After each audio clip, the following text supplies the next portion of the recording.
தமிழக சட்டப்பேரவைக்கு வந்த அதிமுக எம்எல்ஏக்கள் அனைவரும் அந்த தியாகி யார் என எழுதப்பட்ட பேட்ஜ் அணிந்து வந்த நிலையில் நொந்து நூடுல்ஸான அதிமுகவினர்தான் தியாகிகள் என்று முதலமைச்சர் மு.க.ஸ்டாலின் பதிலளித்துள்ளார்.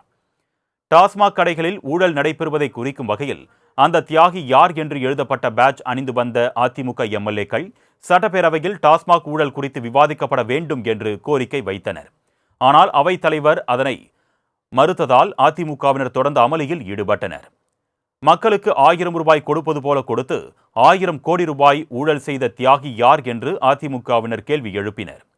மேலும் தங்கள் கையில் வைத்திருந்த பதாகைகளை காட்டியதால் அவை காவலர்கள் மூலம் அதிமுக உறுப்பினர்களை வெளியேற்ற அவைத் தலைவர் அப்பாவு உத்தரவிட்டதோடு பேரவையில் இருந்து சஸ்பெண்ட் செய்யப்படுவதாகவும் அறிவித்தார்.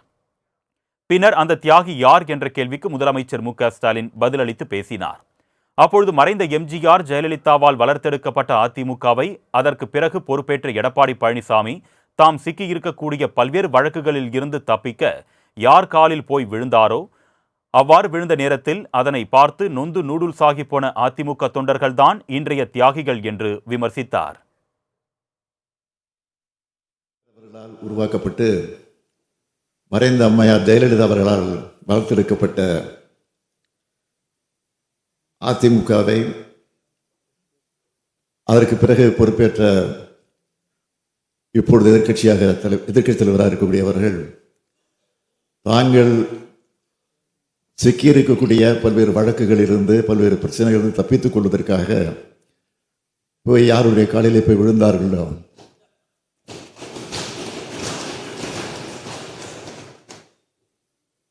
ஆக இன்றைக்கு அப்படி விழுந்த நேரத்தில் நொந்து போய் நூடுல்ஸாக மாறி இருக்கக்கூடிய அதிமுக தொடர்கள் தான் இன்றைக்கு தியாகிகளாக இருக்கிறார்கள்.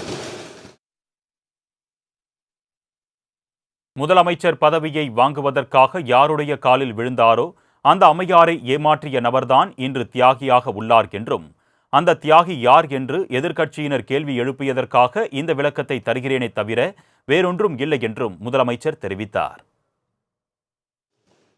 முதலமைச்சர் பதவி வாங்குவதற்காக யாருடைய காலில் விழுந்து அந்த அம்மையார் ஏமாற்றிட்டு போனார், அவர்தான் இன்றைக்கு தியாகியாக இருக்கிறார்.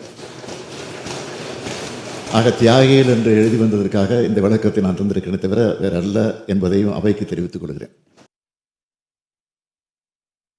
தொடர்ந்து பேசிய முதலமைச்சர் அதிமுக எம்எல்ஏக்கள் மீதான சஸ்பெண்ட் உத்தரவை சபாநாயகர் மறுபரிசீலனை செய்து எதிர்க்கட்சி உறுப்பினர்களை பேரவை நிகழ்வில் பங்கேற்க அனுமதிக்குமாறு கோரிக்கை விடுத்தார். இதனை ஏற்பதாக அறிவித்த அப்பாவு இன்று முதல் அவை நிகழ்வில் பங்கேற்க அனுமதி வழங்கி உத்தரவிட்டார்.